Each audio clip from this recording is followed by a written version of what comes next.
Latest technology courses, best infrastructure మరియు అద్భుతమైన placements. Engineering లో మీ బెస్ట్ చాయిస్ ఏవియన్ institute of engineering and technology, Ibrahimpatnam.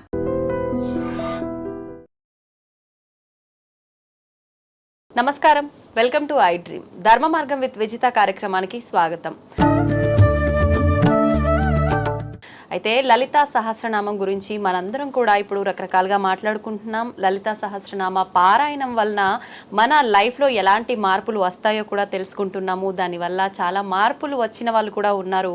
అయితే అసలు నిజంగా లలితా సహస్రనామంకి మూలం ఎక్కడి నుంచి ఉంది, ఎప్పుడు ఆవిర్భవించింది, ఈ విషయాలు కూడా తెలుసుకుంటే ఇంకా బాగుంటుంది. కాబట్టి ఇప్పుడు ఆ విషయాల గురించే మాట్లాడబోతున్నాం. ప్రస్తుతం మనతో పాటు ఉన్నారు లలితా ఉపాసకులు డాక్టర్ పేరి అరుణ గారు. ఇప్పుడు అమ్మతో మాట్లాడేసి మరిన్ని విషయాలు లలితా సహస్రనామం గురించి తెలుసుకునే ప్రయత్నం చేద్దాం. అమ్మ నమస్కారం. నమస్తే అమ్మా, శ్రీమాత్రే నమః. నమస్తే అమ్మా. అమ్మ, లలితా సహస్రనామం గురించి అయితే మాట్లాడుకుంటున్నాం. మనం కూడా లాస్ట్ ఎపిసోడ్లో దాని గురించే మాట్లాడుకుంటున్నాం. ప్రత్యేకించి పిల్లలకు సంబంధించి ఎటువంటి పారాయణం చేస్తే అమ్మవారి పారాయణంలో బాగుంటుంది అని చెప్పి. అయితే అసలు ముందు ఇవన్నీ వినాలి, ఫాలో అవ్వాలి, పారాయణ చెయ్యాలి, మార్పు రావాలి అంటే ఫస్ట్ దానికి మూలం ఎక్కడనేది తెలుసుకోవాలి కదమ్మా. అమ్మ చెప్పండి, లలితా సహస్రనామం ఆవిర్భావం ఎప్పుడు జరిగింది? తప్పకుండానమ్మా. అందరికంటే ముందు మన ఐ డ్రీమ్ ప్రేక్షకులందరికీ కూడా నా నమస్కారములు, ధన్యవాదములు. అమ్మ, లలితా సహస్రము, లలిత అంటే లలిత అనే పేరులోనే ఉంది. లలిత అంటే లాలిత్యము, లాలించి పాలించడము. అమ్మ చిన్నపిల్లల్ని ఎలా చేస్తుంది చెప్పండి? చక్కగా లాలించి పాలిస్తుంటేనే కదా మనం ఇంతవరకు వచ్చాము. సో అలాంటి తల్లి ఆ లలిత అమ్మవారు. దానిని తెలుసుకోవాలి అంటే ఒకసారి మనం కొంచెం వెనక్కి వెళ్ళి సృష్టి రహస్యం తెలుసుకోవాలి. మన సృష్టి అసలు బ్రహ్మాండం లేదు, ఏమీ లేదు. ఒక చిన్న కాంతి పుంజము, ఒక చిన్న జ్యోతి వెలుగు, దాంతో ఒక ప్రకాశంతో ఉంది.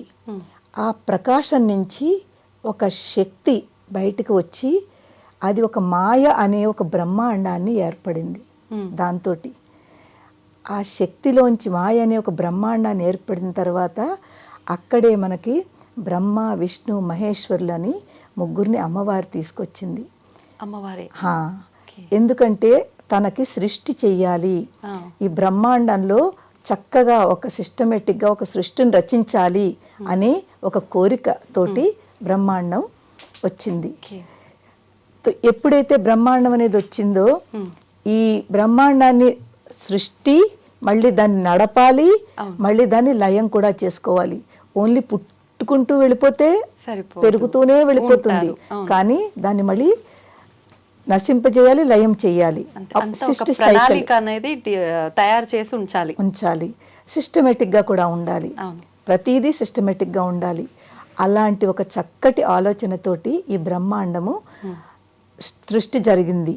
ఎప్పుడైతే సృష్టి జరిగిందో అందరికంట ముందు బ్రహ్మ, విష్ణు, మహేశ్వరులు. ఇప్పుడు మనం వస్తుంది, మన టాపిక్ వస్తాం, అక్కడ చెప్పుకుందాము. లలితా శాస్త్రంలో ఫస్ట్ నామము అదే అనమాట. అక్కడికి వచ్చినప్పుడు అది తెలుసుకుందాము. వీరి ముగ్గురికి సంబంధించి త్రిమూర్తులు, అమ్మవారే త్రిమూర్తులు, అది అక్కడ తెలుసుకుంటాం మనం. సో దాని తర్వాత సృష్టి జరిగింది. సృష్టిలో పంచభూతములు వచ్చాయి. ముందు పంచభూతములు తెలుసు కదా, ఆకాశము, వాయువు, అగ్ని, నీరు, భూమి. దాని తర్వాత పంచతన్మాత్రలు వచ్చాయి. పంచతన్మాత్రలు శబ్దము, ఆకాశం నుంచి శబ్దము, స్పర్శ, రూపము, రసము, గంధము. స్పర్శ వాయువు నుంచి, రూపము అగ్ని నుంచి, తర్వాత రసము నీరు, భూమి నుంచి గంధము. పంచభూతములు. అలాగా పంచభూతముల నుంచి పంచతన్మాత్రలు వచ్చాయి. ఇవి మనలో కూడా ఉన్నాయి. అది మన ఇంకో టాపిక్, అది మళ్ళీ అక్కడికి వెళ్ళొద్దు ఇప్పుడు మనము. పంచభూతములు మనలోనే ఉన్నాయి, సృష్టి కరెక్ట్. ఆ సృష్టి అంతా ఇక్కడ కూడా ఉందమ్మా. ఎక్కడైతే బయట సృష్టి అనుకుంటున్నామో మనలోప్పుడు కూడా పూర్తి సృష్టి అంతా ఉంది. పంచభూతములు ఉన్నాయి, పంచ తన్మాత్రలు ఇక్కడే ఉన్నాయి ఏమ్మా.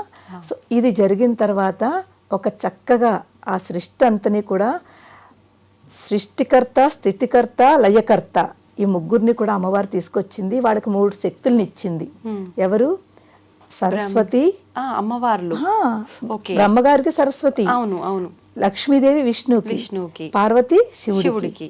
అలా 3 సరస్వతి వాళ్ళ శక్తుల రూపంలో వాళ్ళ ముగ్గురిని తీసుకొచ్చి చక్కగా సృష్టి స్థితి లయ ఈ 3 కూడా ఆవిడే చేయిస్తుంది.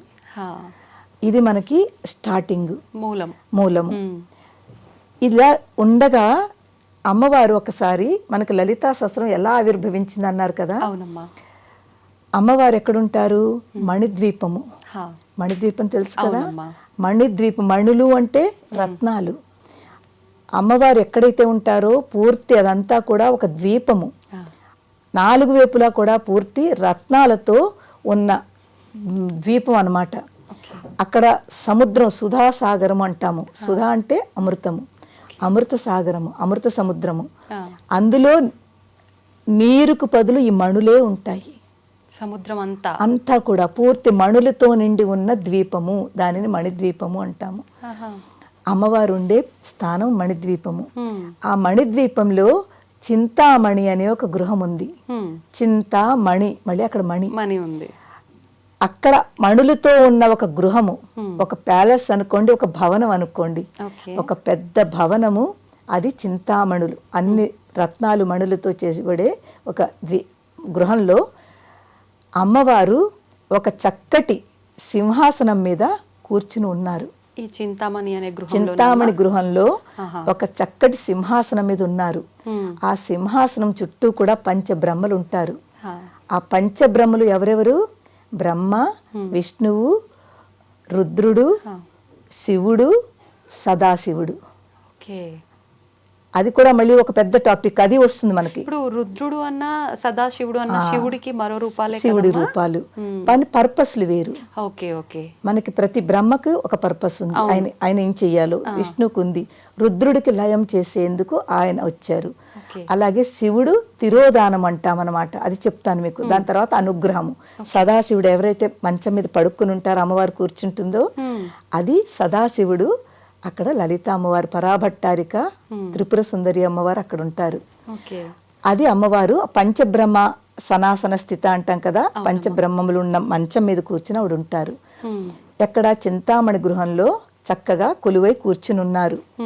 ఒకసారి అమ్మవారు మొత్తం అక్కడున్న దేవతలనందరినీ, ఋషులందరినీ పిలిచి ఒక సభ, మీటింగ్స్ అంటుంటాం చూడండి ఈ రోజుల్లో మనం, ఆ రోజుల్లో సభలని, సభని పిలిచి అక్కడ అందరూ ఆ సభకు వచ్చి కూర్చున్నారు.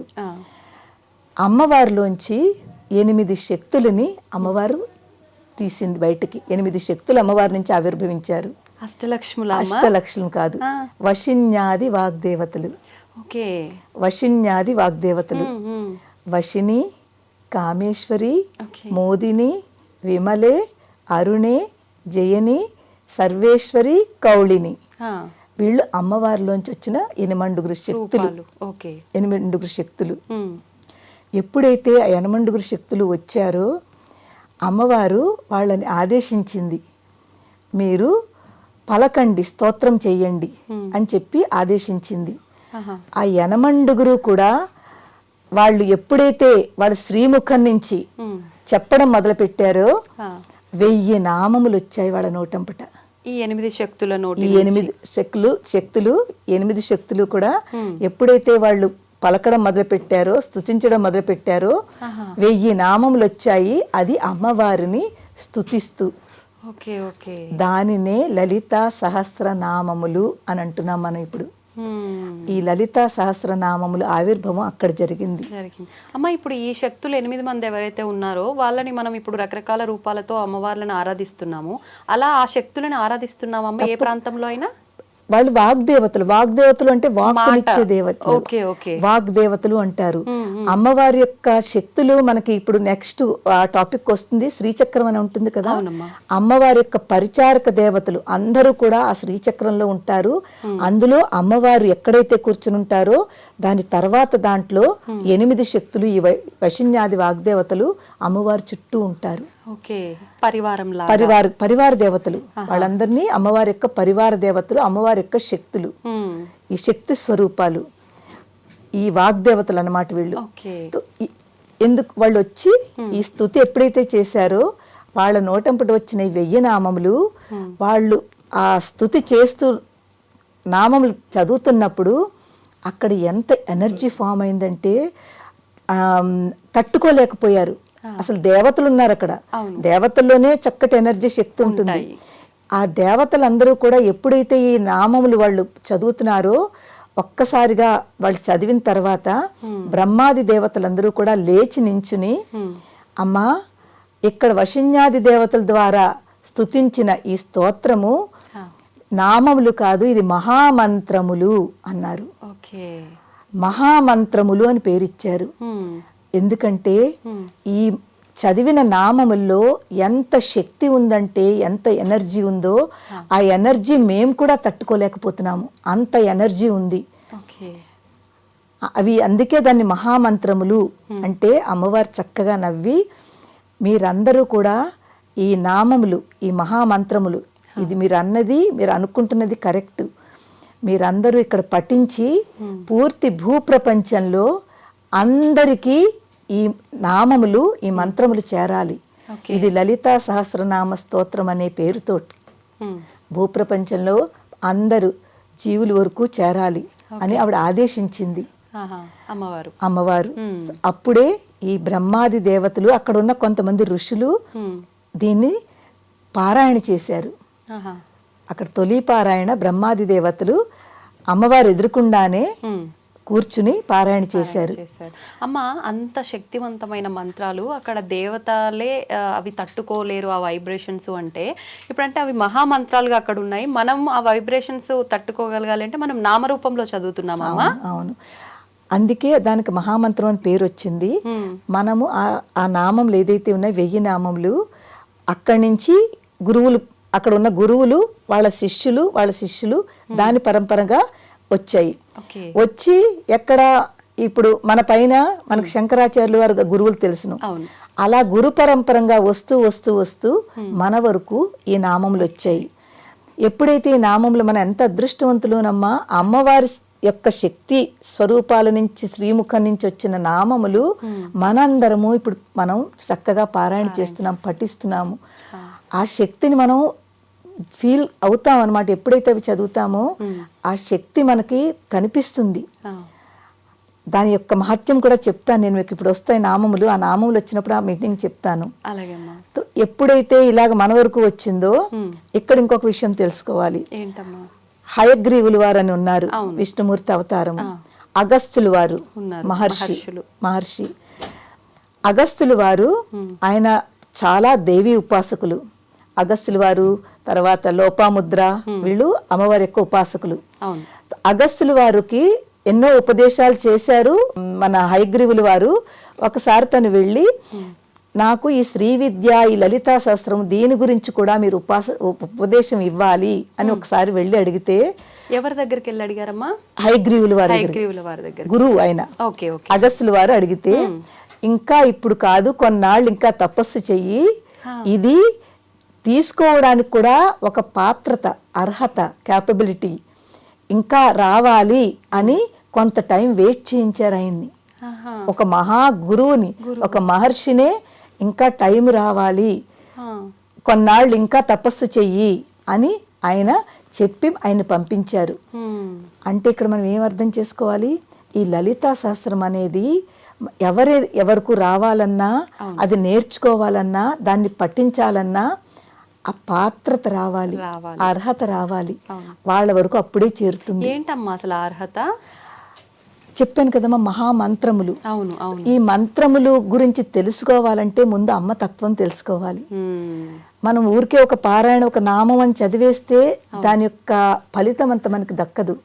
ఎప్పుడైతే ఆ అమ్మ తత్వాన్ని తెలుసుకుంటూ, ఈ అసలు ఒక్కొక్క నామంలో ఏముంది, ఎందుకింత విశిష్టత, దీనిని ఇంకొక విషయం రహస్యనామము అంటారు. ప్రతి నామంలోనూ ఒక గొప్ప రహస్యం దాగి ఉంది.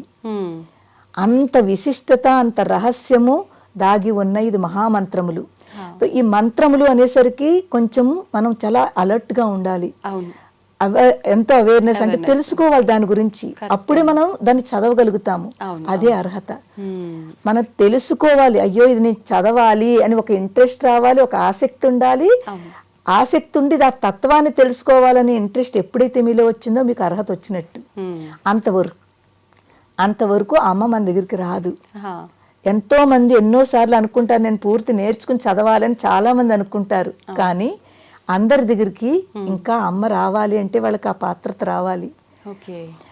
ఎప్పుడైతే ఈ నామములు మన వరకు వచ్చాయో దీనిని ఒక మహామంత్రముల కింద తీసుకుని మన ఋషులు వాళ్ళు ఎంతో కృషి చేశారమ్మా, మన వరకు ఇలా ఈజీగా రాలేదు ఇది.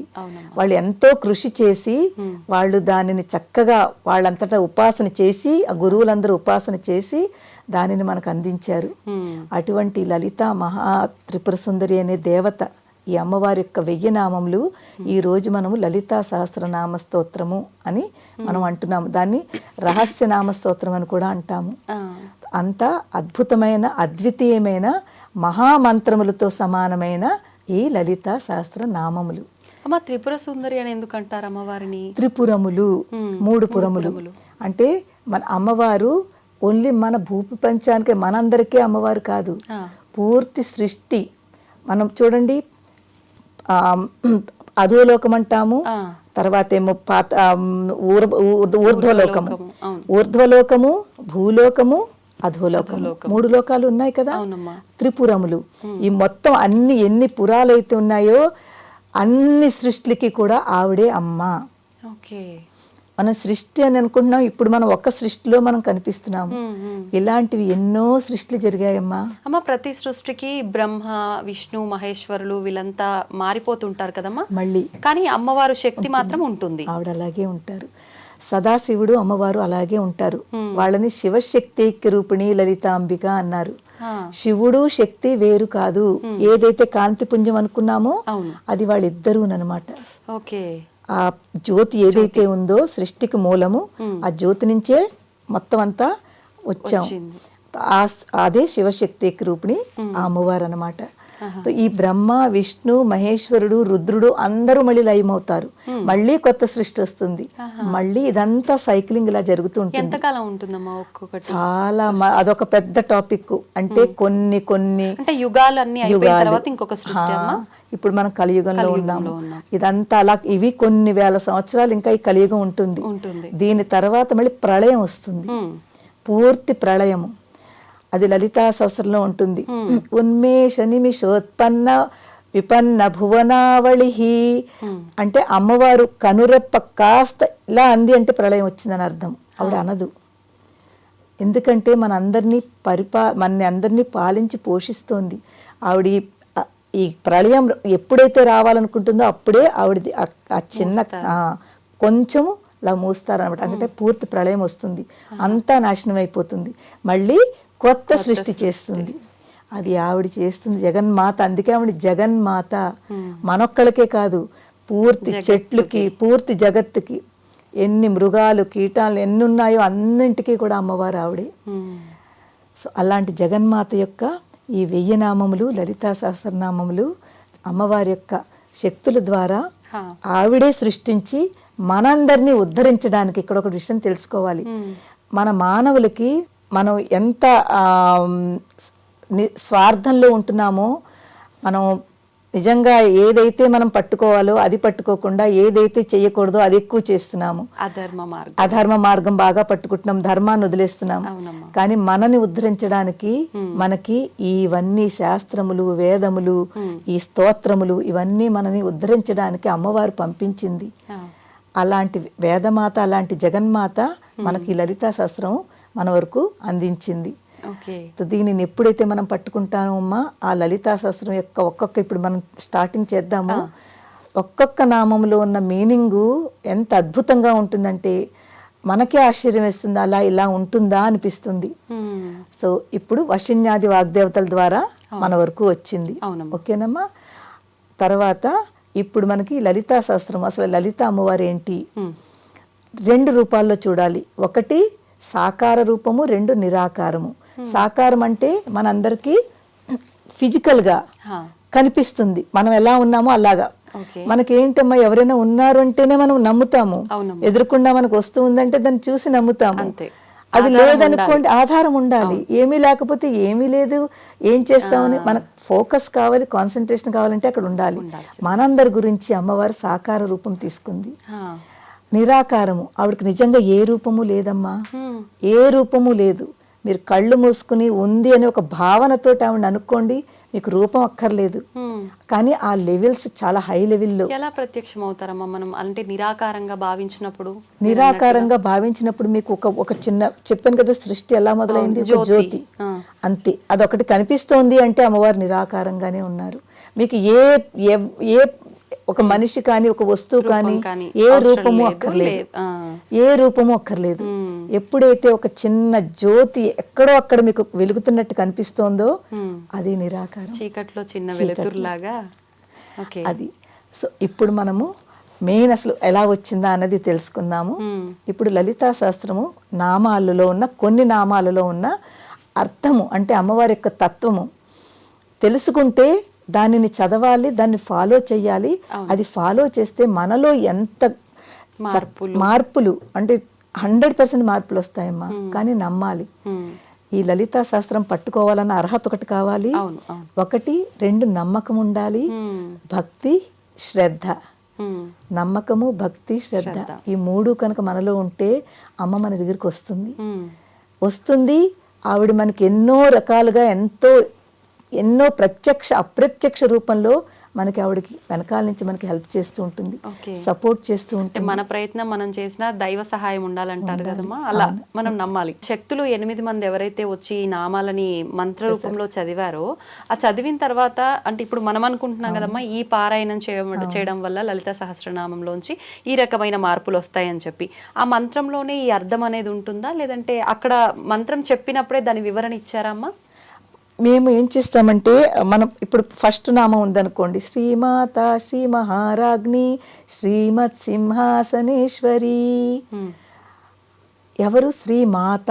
తొలి ఫస్ట్ వర్డ్ ఎలా తీసుకొచ్చారో చూడండి, అమ్మా.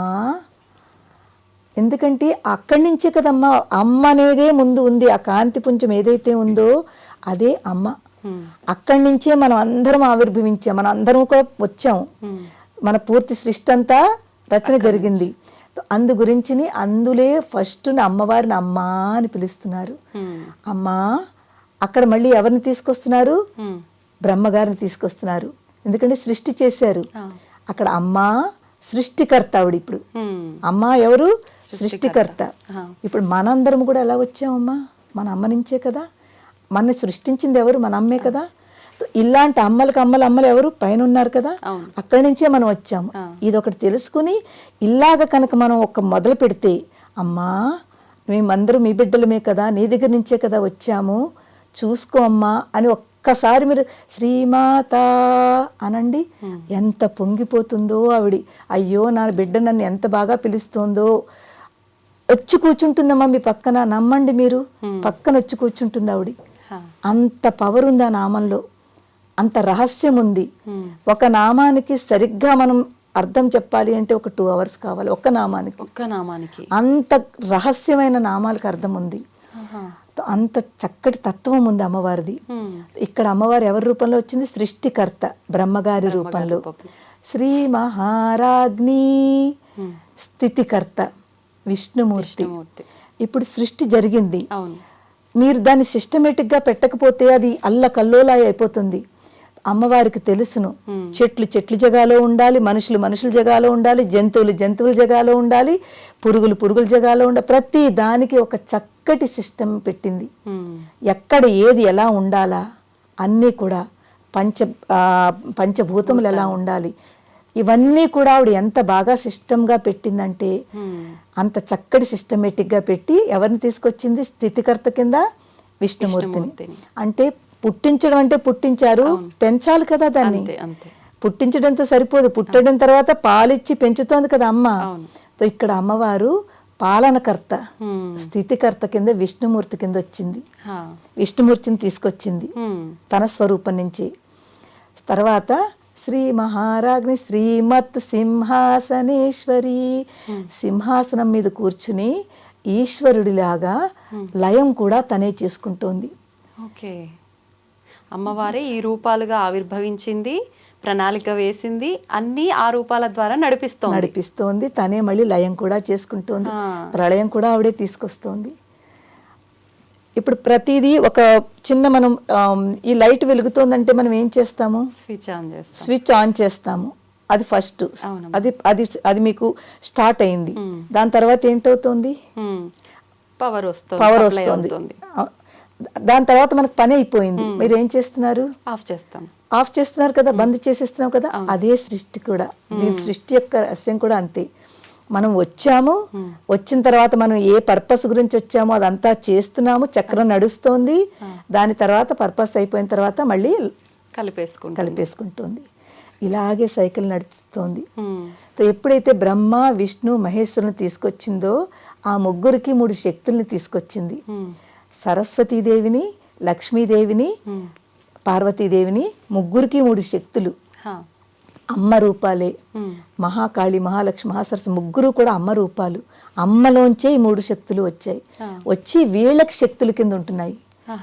అంటే సరస్వతీదేవి లేకుండా బ్రహ్మగారు ఏ పని చేయలేరు, లక్ష్మీదేవి లేకుండా విష్ణుమూర్తి ఏమీ చేయలేరు, రుద్రుడు లేకుండా పార్వతి లేకుండా తను ఏం చేయలేరు. అందుకే ప్రతి వాళ్ళకి కూడా శక్తులు వెనకాలుంటాయి. ఆ శక్తుల ద్వారానే వీళ్ళు పనిచేస్తున్నారు. కానీ మగవాడి వెనకాల ఒక ఆడది ఉంటుంది అని మనకి ఈ కాలంలో చెప్పే మాట అప్పుడు భగవంతుల దగ్గర అలా ఉంది. ఈ అందరినీ నడిపించే శక్తి ఒక శక్తి ఉంది కదా, మహాశక్తి, ఆవిడ అమ్మవారు. అదనమాట ఇక్కడ. ఇది ఇప్పుడు ఫస్ట్ లైన్కి మనం తెలుసుకున్నాము. దాని తర్వాత చూడండి, చిదగ్నికుండ సంభూత దేవ కార్య సముద్యత. చిదగ్నికుండము. మనము ఒక చిన్న స్టోరీ తెలుసుకోవాలి. బండాసురుడు అనే ఒక రాక్షసుడు ఉండేవాడు. ఆ బండాసురుడికి ఒక విచిత్రమైన వరం దొరికింది, చాలా విచిత్రమైన వరం. ఆ బండాసురుడికి ఎదురుకుండా ఎవరు వెళ్ళినా కూడా యుద్ధం, అంటే బండాసురుడు అంటే రాక్షసుడు. ఆ టైంలో అందరినీ కష్టపెట్టి బాధ పెట్టి పూర్తి స్వర్గాన్నంతా కూడా తను తీసేసుకున్నాడు. అక్కడ ఉన్న దేవతలందరినీ కూడా తీసేశాడు. ఇప్పుడు స్వర్గాధిపతి బండాసురుడే, ఇంకెవరూ లేరు. వీళ్ళు పాపం బండాసురుడిని మీద యుద్ధానికి వెళ్ళి అతన్ని చంపుదామన్నా కూడా ఎవరిలోనూ ఆ శక్తి లేదు. ఎందుకంటే వాడికి ఒక వరం ఉంది. ఎవరైతే బండాసురుడు ఎదురుకుండా వెళతారో, ఎదురుకుండా వెళ్ళిన వీళ్ళలోంచి ఉన్న శక్తి అంతా కూడా వాడు తీసేసుకుంటున్నాడు. ఈ వరం ఎవరు ఇచ్చారమ్మా అతనికి? ఈ రాక్షసులు కూడానమ్మా తక్కువ వాళ్ళు కాదు. వాళ్ళు కూడా చాలా ఉపాసన చేస్తారు శివుడికి, బ్రహ్మగారికి.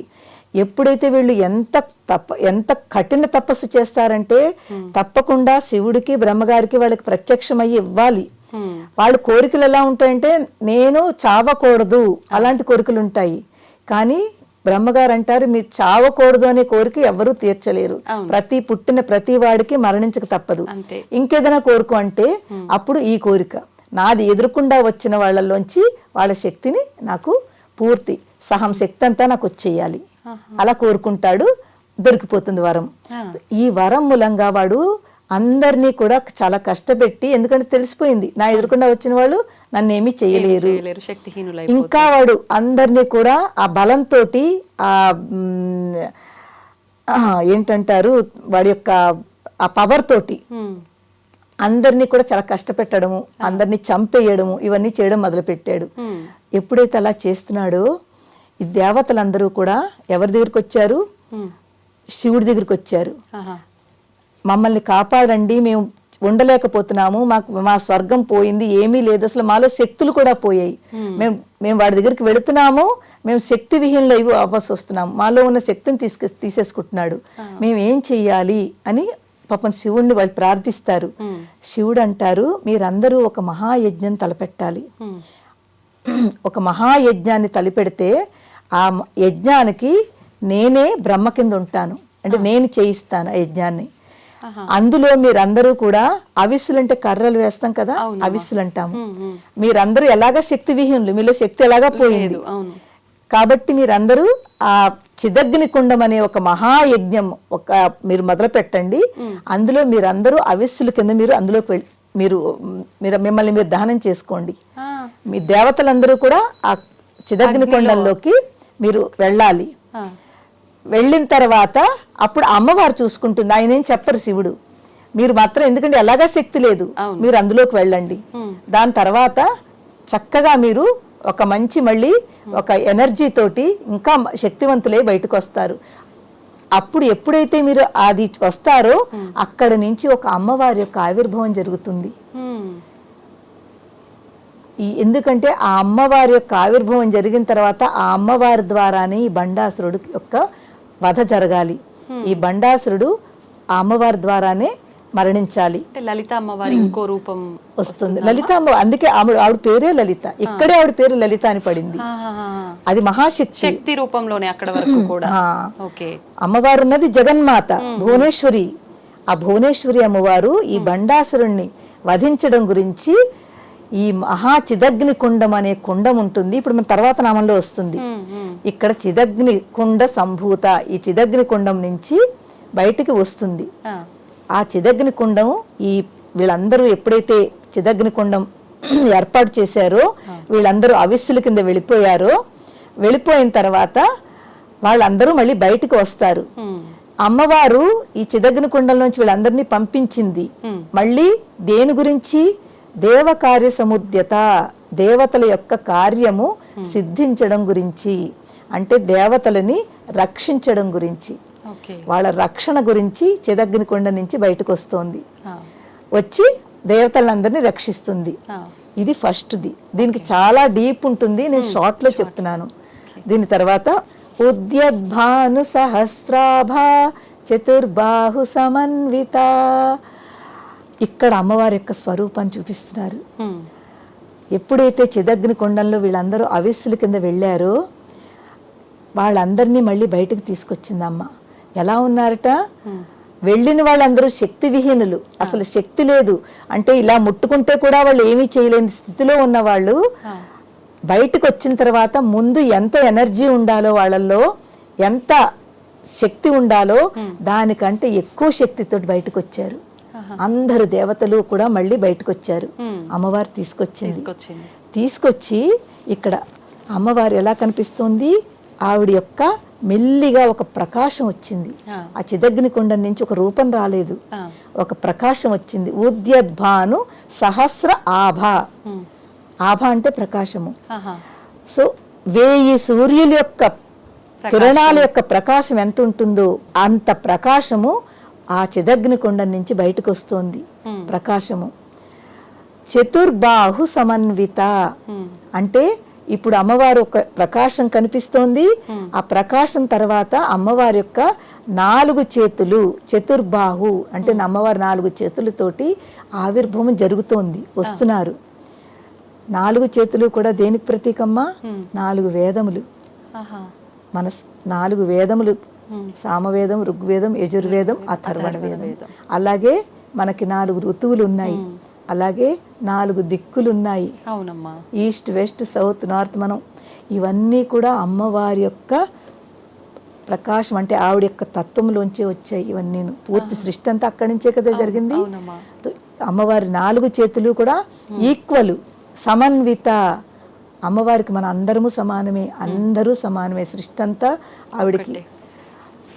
ఎప్పుడైతే ఆవిడ బయటకు అలా కనిపిస్తున్నారో ఉద్యద్భాను సహస్రాభ చతుర్బాహు సమన్విత, ఇక్కడ చూడండి ఎంతో ఇంపార్టెంట్. ఈ శ్లోకంలో మనం చాలా పెద్ద మీనింగ్ ఉంటుంది. రాగస్వరూప పాషాఢ్య క్రోధాకారాం కుశోజ్వల. రాగ స్వరూప పాషాఢ్య, మన అందరిలోనూ కూడానమ్మా రాగం అంటే ప్రేమ, అంటే అనురాగము, ప్రేమ ఎక్కువ ఉంటుంది, మరి ఎఫెక్షన్ అన్నమాట అది. తర్వాత క్రోధము, కోపం, క్రోధము.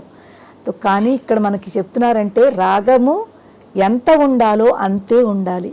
మరీ ఎక్కువ రాగం అంటే ఎక్కువ ఎఫెక్షన్ పెట్టుకుంటే మనం దాని నుంచి బయటికి రాలేము.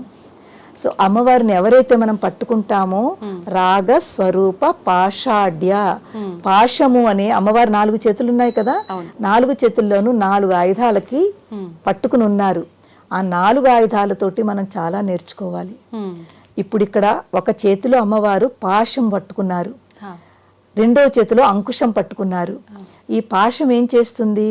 ఎప్పుడైతే మన అమ్మవారిని మనం తలుచుకుంటామో, ఆవిడని పట్టుకుంటామో, మనకి ఎంత ఎఫెక్షన్ ఉండాలో, ఎంత ప్రేమ, ఎంత రాగం ఉండాలో అంతే ఆవిడ మనకి ఇస్తుంది.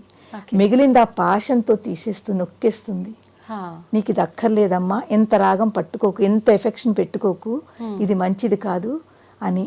ఇక్కడ ఒక చిన్న స్టోరీ తెలుసుకుందాం, చాలా మంచిది, అందరికీ తెలియాలి కూడాను.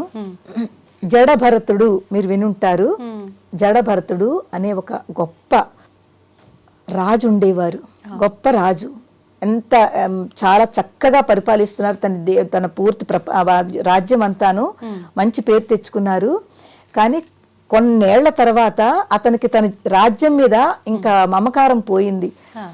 ఇంత చేశాను కదా, అందరూ బాగున్నారు ప్రజలు, ఇంక ఇప్పుడు నేను ఇవంతా వదులుకుని నేను చక్కగా వనాలకు వెళ్ళి నేను అక్కడ తపస్సు చేసుకుని నేను ఇంకవన్నీ వదిలేసుకుంటాను, నాకు ఇవన్నీ వద్దు అని అతను వనాలకు బయలుదేరిపోయారు. రాజ్యం అంతా పిల్లలకి అప్పచెప్పేసి ఎప్పుడైతే వనానికి వచ్చేసారో, అక్కడ తపస్సు చేసుకుంటూ మొదలు పెట్టారో, ఒకసారి ఆయన స్నానం చేసి నది దగ్గరికి వెళ్ళి స్నానం చేసి వస్తుంటే అక్కడ ఒక లేడీ ఒక చిన్న పిల్లని అదేంటి పుట్టించే చిన్న పిల్ల జనమిచ్చి ఆ లేడీ చచ్చిపోతుంది. చిన్న పిల్ల పుట్టిన తర్వాత తల్లి చనిపోయింది పాపం. ఆ చిన్న పిల్ల అప్పుడే పుట్టిన పిల్ల ఇటు అటు కదులుతోంది, ఎవ్వరూ లేరు, అది బాధపడుతోంది. ఈ దృశ్యము తను చూశారు, ఈ రాజు చూశాడు, అతని పేరు భరతుడు. అతను చూసి అయ్యో చుట్టుపక్కలంతా చూశారు, తల్లి ఆ లేడి చచ్చిపోయింది, ఈ పిల్లకి దిక్కు ఎవరూ లేరు, ఏం చేద్దాము అని దానిని ఎత్తుకుని తన ఆశ్రమానికి తీసుకొచ్చారు. ఆశ్రమానికి తీసుకొచ్చి దాన్ని పెంచుతూ తనతో చాలా రాగం పెంచేసుకున్నారు. దాన్ని దాని ప్రేమ చాలా ప్రేమ చేస్తున్నారు. అంటే ఒక్క నిమిషం కూడా ఇటు అటు అది వెళితే ఉండలేకపోతున్నారు. అంత రాగం పెంచుకున్నారు దాంతోటి. ఎప్పుడు అంత రాగం పెంచుకున్నారో మెల్లిమెల్లిగా ఏళ్ళు అవుతున్నాయి, వృద్ధుడైపోయాడు, ముసలివాడైపోయాడు. ముసలివాడైపోయిన తర్వాత బెంగ మొదలైంది అతనికి. నేను మరణిస్తే దీన్ని ఎవరు చూసుకుంటారు, ఒక బెంగ మొదలైంది. అతను దేని గురించి బయలుదేరాడు, నాకు ఇంకా రాజ్యాలు వద్దు, ఏం వద్దు, నేను చక్కగా తపస్సు చేసుకుంటానని బయలుదేరి, అంటే అన్ని వదులుకుని బయలుదేరిన వాళ్ళు మళ్ళీ అందులోకి వచ్చారు, ప్రేమలో పడ్డారు, మళ్ళీ రాగంలో పడ్డారు. అప్పుడు అలా అంటూ దానినే తలుచుకుంటూ మరణిస్తాడు. ఆఖరి అతని యొక్క కోరిక ఏమిటి, అయ్యో దానికి ఎవరూ లేరు, ఆ లేడీని ఎవరు చూసుకుంటారు, ఆ థాట్ తోటే అతను మరణిస్తారు. నెక్స్ట్ జన్మలో లేడీ అయి పుట్టారు తను. అందుకే అంటారమ్మా, ఎప్పుడైనా మనం మరణించే టైంలో దైవనామస్మరణ చేసుకోండి అని ఎందుకంటారు, మనకి ఎప్పుడు ఏ థాట్ తోటి మనం ఆఖరికి మనకు శ్వాస తీసుకుంటామో మళ్ళీ అక్కడి నుంచే స్టార్ట్ అవుతుంది మన లైఫ్. ఓకే అమ్మ, భగవంతుని తలుచుకొని మరణిస్తే మోక్షము ముక్తి, అంటే మనకి మంచి మార్గము, సన్మార్గము, స్వర్గము మనం చేసుకున్న దాన్ని బట్టి కనీసం లాస్ట్లో ఒక్కసారైనా మరణించే ముందైనా తలుచుకుంటే మనం తప్పకుండా ఆ దేవలోకాలకి మనం వెళ్ళగలుగుతాము. అది ఆ దేవుడు అంత కనికరిస్తారు మనని. దానికి మనకు భగవద్గీతలో కూడా చాలా చెప్తారు. ఎప్పుడైతే మళ్ళీ జడభరతుడు లేడై పుట్టాడో, కానీ అతను చాలా మంచివాడు కదా, అంటే ఎంతో తపస్సు చేసి ఎంతో పుణ్యం చేసుకున్నాడు. అతని పూర్వజన్మ అంతా గుర్తుండి అయ్యో నేను తప్పు చేశాను, రాజయ్యుండి అన్ని వదులుకుని నేను మోహమాయలన్నీ వదులుకుని వచ్చిన తర్వాత మళ్ళీ మోహమాయలో పడ్డాను, మళ్ళీ ఈ జన్మ వచ్చింది, ఈ జన్మలోనైనా నేను ఏమి ఎవరిని అసలు మాట్లాడను, ఎవరి దగ్గరికి వెళ్ళను, ఏమి తలుచుకోను, ఓన్లీ దేవనామస్మరణ అనుకుని అలాగే గడిపేస్తాడు వనాల్లో. కొన్నాళ్ళకి తను కూడా మరణిస్తాడు. మరణించి 3వ జన్మలో బ్రాహ్మణుల ఇంట్లో పుడతాడు. ఒక బ్రాహ్మణ పరివారంలో మంచి పండితుల ఇంట్లో పుట్టిన తనకి మళ్ళీ ఈ 2 జన్మలు కూడా గుర్తుంటాయి. కానీ కొంచెము మందబుద్ధిగా, అంటే ఎక్కువ చదువుకోకుండా అమాయకుల్లా ఉంటాడు. ఇంటి వాళ్ళందరూ నువ్వెందుకు పనికిరావు, నువ్వు ఇక్కడ ఈ పనులు చెయ్యి, ఆ పనులు చేయని, పాపం చాకరీలు చేయించుకుంటారు, సరిగ్గా భోజనం పెట్టరు, అలా చేస్తూ ఉంటే ఒకసారి అతను అక్కడి నుంచి కూడా బయటకు వచ్చేస్తాడు, మళ్ళీ వనాలకు వచ్చేస్తాడు.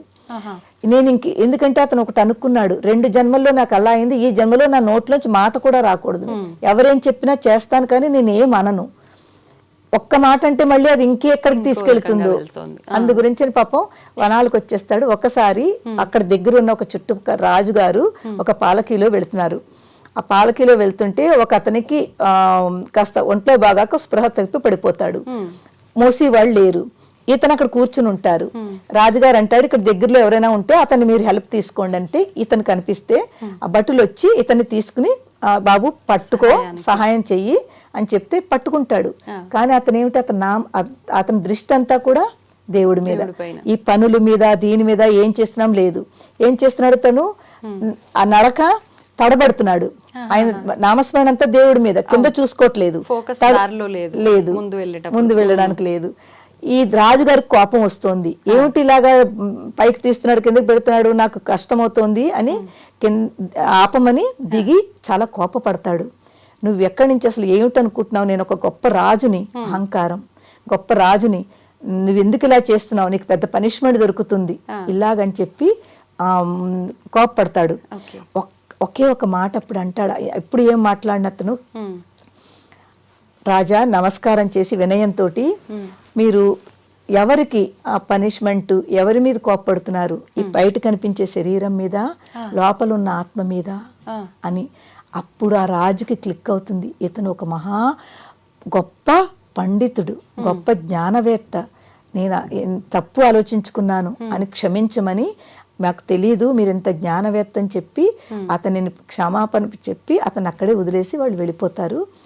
సో ఎప్పుడైతే ఆ జడభరతుడికి మోక్షం దొరికిందో దాని ద్వారా మనకేంటి అర్థమవుతుందంటే, ఆ రాగ ఏదైతే ఉందో అనురాగము, ఆ ప్రేమ, ఎఫెక్షన్, బంధాలు, ఇవన్నీ కూడా మనం ఎంత ఉంచుకోవాలో అంత ఉంచుకుని మిగిలినవన్నీ కూడా తగ్గించుకుంటే చాలా మంచిది. కానీ మనంతటా మనం చేయలేము. ఎప్పుడైతే మనం అమ్మవారిని పట్టుకుంటామో ఆవిడే ఆ పాశంతో అది మనకి నొక్కేస్తుంది, తీసేస్తుంది. ఇది రాగ స్వరూప పాషాఢ్య.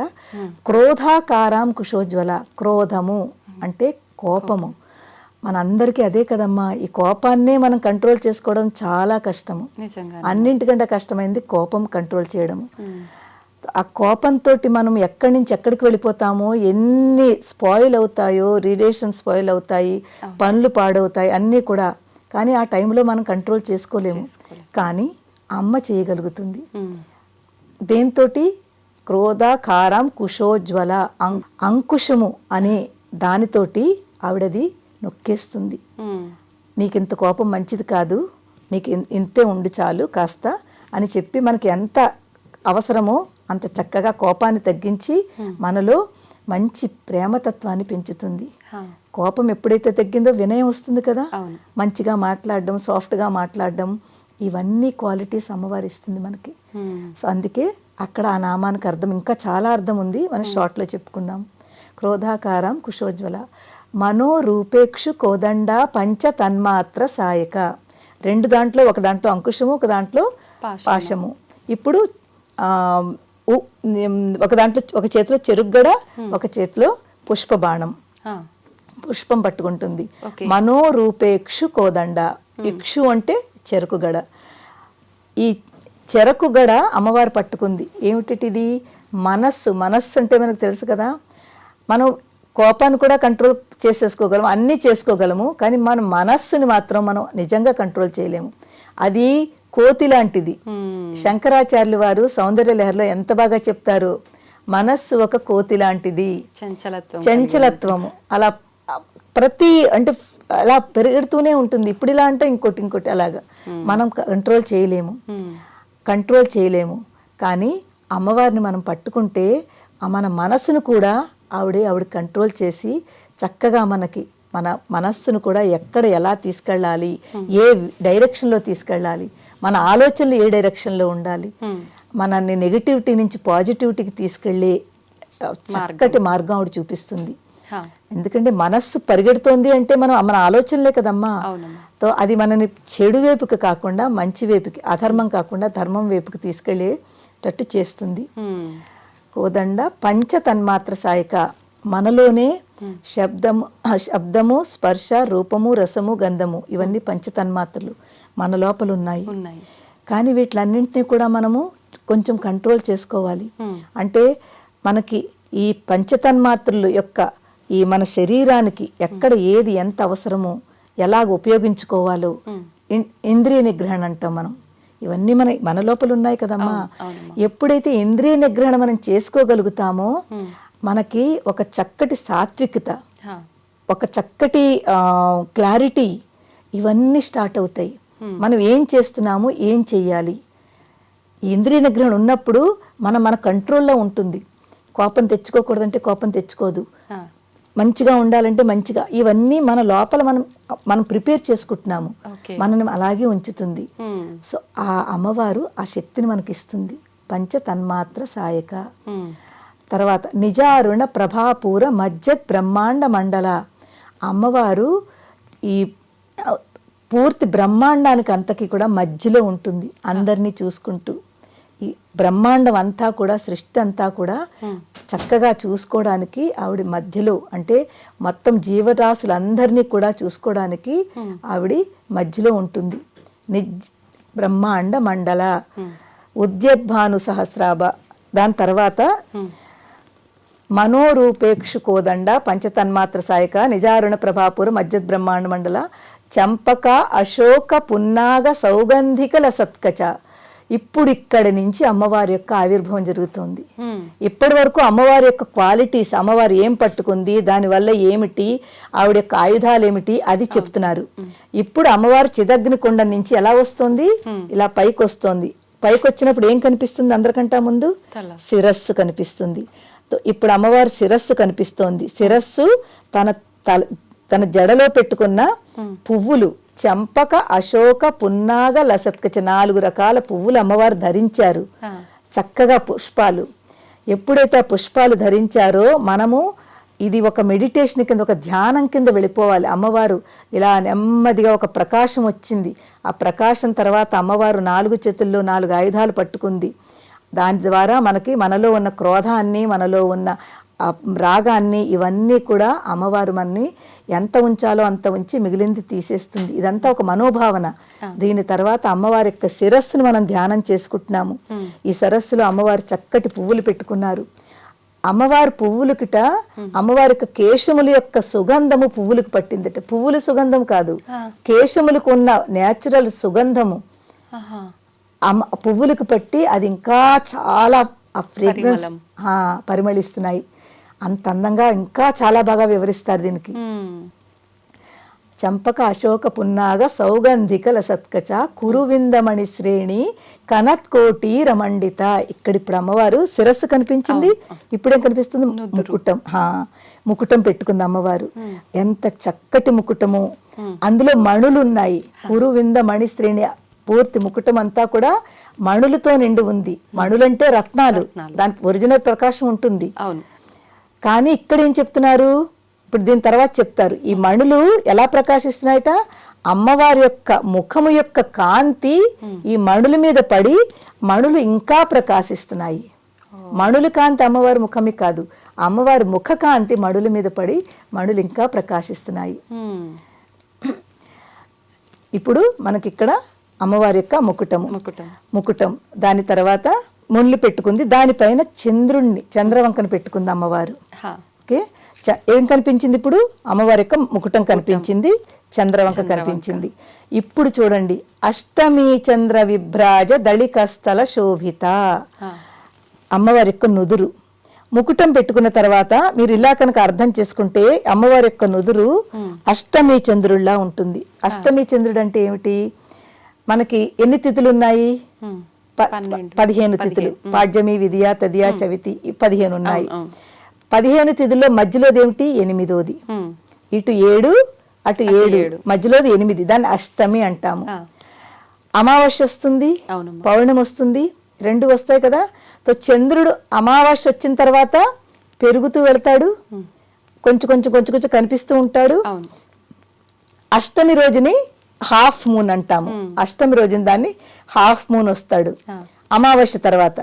మళ్ళీ పౌర్ణమి రోజుని ఒక్కొక్క రోజు తగ్గుతూ వెళ్తాడు, మళ్ళీ అష్టమి వస్తుంది, అప్పుడు కూడా ఓన్లీ హాఫ్ మూనే మిగులుతుంది. అంటే మీరు అమావాస్య అయిన తర్వాత అయినా పౌర్ణమి అయిన తర్వాత అయినా ఆ చంద్రుడు హాఫ్ ఉంటాడు. అమ్మవారి యొక్క నుదురు ఈ పోర్షన్ మనం చూస్తే అష్టమి చంద్రుల్లాగా చాలా వెలిగిపోతోంది అందంగా. అష్టమి చంద్ర విభ్రాజ దళికస్థల శోభిత ముఖ చంద్ర కళంకాభ మృగనాభి విశేషక. ఇప్పుడు అష్టమి చంద్రుడు ఏమ్మా, అష్టమి చంద్ర విభ్రాజ దళికస్థల శోభిత ముఖ చంద్ర కళంకాభ మృగనాభి విశేషక. ఈ అమ్మవారి యొక్క ముఖము ఎంత చక్కగా శోభిస్తోందంటే ఈ ముఖముకున్న ఈ కళ, ఈ కాంతి ఈ కిరీటం మీద పడి కిరీటం యొక్క రత్నాలు ఇంకా మెరిసిపోతున్నాయి, ప్రకాశిస్తున్నాయి. అలాగే అమ్మవారు కస్తూరి మృగం అని తెలుసు కదా, ఒకటి కస్తూరి మృగం అని హిమాలయాల్లో దొరుకుతుంది. కస్తూరికాయ చాలా మంచి సుగంధం ఉంటుంది. తో సుగంధాలతో నిండిపోతారు. అమ్మవారి తిలకం కూడా కస్తూరి తిలకం అంటాము. ఎప్పుడైతే కస్తూరి తిలకం పెట్టుకుంటుందో ఆ సుగంధముట, ఆ పరిమళము పూర్తి అంతటా కూడా వ్యాపిస్తోంది. అంత అందమైన సుగంధమైన పరిమళాలతోటి అమ్మవారి ముఖము కళకళ్ళాడుతూ చాలా శోభాయనీయంగా ఉందన్నమాట. అలా వెలిగిపోతోంది. దాని తర్వాత అష్టమి చంద్ర విభ్రాజ దళికస్థల శోభిత ముఖ చంద్ర కళంకాభ మృగనాభి విశేషక వదన స్మర మాంగళ్య గృహతోరణ చిల్లిక. వదన స్మర మాంగళ్య గృహతోరణ చిల్లిక అంటే ఇక్కడ అమ్మవారి యొక్క ఐబ్రోస్ ని పోలుస్తున్నారు. ఎలా ఉందిట, ఇంటికి తోరణాలు కట్టినట్టుగా ఉందిట. మీరు ఒక్కసారి ఇలా మనం అనుకోండి, ఇంటికి తోరణాలు కడతాం కదా మనం ఇలాగా. అమ్మవారి యొక్క ఐబ్రోస్ కనుబొమ్మలు ఇంటికి మంగళప్రదంగా ఇంటికి తోరణాలు ఎందుకు కడతాము, పండగల్లోనూ చక్కగా మనకి ఇంట్లో శుభ జరిగినప్పుడు తోరణాల్లా కనిపిస్తోంది. ఇది ముఖ చంద్ర కళంకాభ మృగనాభిషేషక వదన స్మర మాంగళ్య గృహతోరణ చిల్లిక చక్కగా కనిపిస్తోంది. వక్త్రలక్ష్మి పరివాహ చలన్మే నాభలోచన. వక్త్రలక్ష్మి పరివాహ అంటే అమ్మవారి యొక్క కన్నులు. ఒక్కసారి ఆలోచించండి, అమ్మవారి యొక్క కన్నులు ఎంత అందంగా ఉన్నాయంటే దానిని చేపలతో పోలుస్తున్నారు. ఎందుకు పోలుస్తున్నారు ఇది తెలుసుకోవాలి ఇక్కడ మనం. చేపలతో ఎందుకు పోలుస్తున్నారమ్మా? చేపలు ఫిషెస్ ఏం చేస్తాయంటే ఫిషెస్ యొక్క తన పిల్లలని తన చూపుతో పెంచుతుంది. ఫిషెస్ కి కాళ్ళు చేతులు ఉన్నాయా అమ్మా? రక్షించటానికి కాళ్ళు చేతులు ఉండవు కదా ఫిషెస్ కి. సో కాళ్ళు చేతులు ఉండనప్పుడు తనకి తన పిల్లలని తన చూపుతోటి చక్కగా పెంచుకుంటుంది. ఎంత మంది పిల్లలైనా కూడా చూసుకుంటూ పెంచుతుంది. ఇప్పుడు అమ్మవారు కదమ్మా, మనందరం ఆవిడ బిడ్డలము. ఆవిడ కనుచూపుతోటి ఆవిడ దృష్టితోటి మనందరినీ పెంచుతోంది. అమ్మవారి చల్లని చూపు ఉంటే అంతా బాగుంటుంది అంటారు కదా. కరెక్ట్ అమ్మా. అమ్మవారి యొక్క చల్లని చూపు ఉంటే చాలు అంటాం కదా. ఆ చూపు ఉంటే చాలు మనం అందరూ ఎంతో చక్కగా ప్రొటెక్ట్ అవుతున్నాము, పెరుగుతున్నాము. ఇదనమాట. ఏమా వక్త్రలక్ష్మీ పరివాహ చలన్మీ నాభలోచన నవచంపక పుష్పాభ నాసాదండ విరాజిత. ముక్కు గురించి చూడండి, ఎక్కడి నుంచి వచ్చింది? శిరస్సు ఉంది. అమ్మవారు ఆవిర్భవిస్తోంది. ఇప్పుడు ఇంకా ఒక్కొక్కటి కనిపిస్తున్నాయి. శిరస్సు కనిపిస్తోంది, ముకుటం కనిపించింది, నుదురు కనిపించింది, ఐబ్రోస్, కళ్ళు, ఇప్పుడు ముక్కు. అమ్మవారి యొక్క ఈ నాసం అంటే ముక్కు ఎలా ఉందిట? నవచంపక పుష్పాభ నాసాదండ విరాజిత. సంపెంగ పువ్వు చూసారా మీరు? సంపెంగ పువ్వు. ఆ సంపెంగ పువ్వు పూర్తి విడవకుండా కొంచెం మొగ్గలా ఉంటుంది. ఎంత బాగుంటుంది ఇలా పొడుగ్గాను. సంపెంగ పువ్వు ఎంత అందంగా ఉంటుందో పొడుగ్గా. అమ్మవారి యొక్క ముక్కు సంపెంగ పువ్వుతో పోలుస్తున్నారు. అంత అందంగా విచ్చుకుంటున్న సంపెంగ పువ్వు అంత బాగుంటుంది. తారాకాంతి తిరస్కారి నాసాభరణ భాసుర అంటే అమ్మవారి యొక్క భాసురము ముక్కు పుడక, శ్వాసరంధ్రాల ముక్కు పుడక మనం పెట్టుకుంటాం కదా. అమ్మవారికి మీరు చూడండి ఎంత బాగా ఇక్కడ ఉంటుంది, ఇక్కడ ఉంటుంది, ఇక్కడ కూడా పెట్టుకుంది. భాసుర అంటారు దాన్ని. నాసా భాసరం అని పెట్టుకుంటుంది అమ్మవారు. ఇలాగా వేళ్లాడుతూ ఉంటుంది చక్కగా అంటారమ్మా. ఇలా పెట్టుకుని చిన్నది ఇలా వేళ్లాడుతూ ఉంటుంది. దాన్ని నాసాభరణ భాసరము అంటారు అనమాట. సో ఎప్పుడైతే అది పెట్టుకుని ఉందో అది కూడా రత్నాలతో ఉంటుంది. ఇక్కడ ఏంటంటున్నారు? తారా కాంతి తిరస్కారి అంటే తారలు. ఎవరు తారలు అంటే స్టార్స్. స్టార్స్ ఎంత బాగా, నక్షత్రాలు ఎంత బాగా మనకు ప్రకాశం కనిపిస్తుంది. అమ్మవారు పెట్టుకున్న ఈ ముక్కు పడకది ఆ నక్షత్రాల ప్రకాశం కంటే కూడా చాలా ఎక్కువగా ఉంది. అంత బాగా ప్రకాశిస్తున్నాయి. తారాకాంతి తిరస్కారి నాసాభరణ భాసుర కదంబ మంజరి క్లుప్త కర్ణపూర మనోహర. ఇప్పుడు మనకి ఒక్కొక్కటి అయింది, ముక్కు అయింది. తర్వాత ఇప్పుడు చెవులు దగ్గరికి వచ్చారు. కరణములు, చెవులు, అమ్మవారి యొక్క చెవులు. అమ్మవారు పువ్వులు పెట్టుకున్నారు కదా, ఆ పువ్వులు ఇలా చెవుల మీద పడి కదంబ మంజరి. కదంబ పువ్వులు అంటే మీరు చూసారా, మందిరాల్లో ఒక బంతిలా ఉంటుంది, ఒక పువ్వు బంతిలాగే ఉంటుంది. చిన్న చిన్న దాని మీద చిన్న చిన్న రేకులు ఉంటాయి, పొడి రేకులు ఉంటాయి. చూడడానికి ఒక బంతిలా ఉంటుంది. ఎల్లో కలరును ఆరెంజ్ కలర్ లో ఉంటాయి. చాలా బాగుంటుంది, అందంగా ఉంటుంది. దాని కదంబ పువ్వు అమ్మవారికి చాలా ఇష్టము, చాలా ఇష్టం కదంబ పువ్వు అంటేను. అందుకే కదంబ వనవాసిని అంటారు. ఈ కదంబ పువ్వులు ఇలా పెట్టుకుంటే చక్కగా చెవుల మీద పడి, అది ఒక అందంగా, రెండు చెవుల మీద అది పడి ఎంతో అందంగా ఆవిడ చెవులు చాలా అందంగా కనిపిస్తున్నాయిట. కదంబ మంజరి క్లుప్త కర్ణపూర మనోహర, చాలా మనోహరంగా ఉన్నాయి. దాని తర్వాత తాటంక యుగళీభూత తపనోడుప మండల. తాటంకములు అంటే కమ్మలు. కమ్మలు. ఇక్కడ మనం ఒకటి విషయం తెలుసుకోవాలి, చాలా చక్కటి విషయము.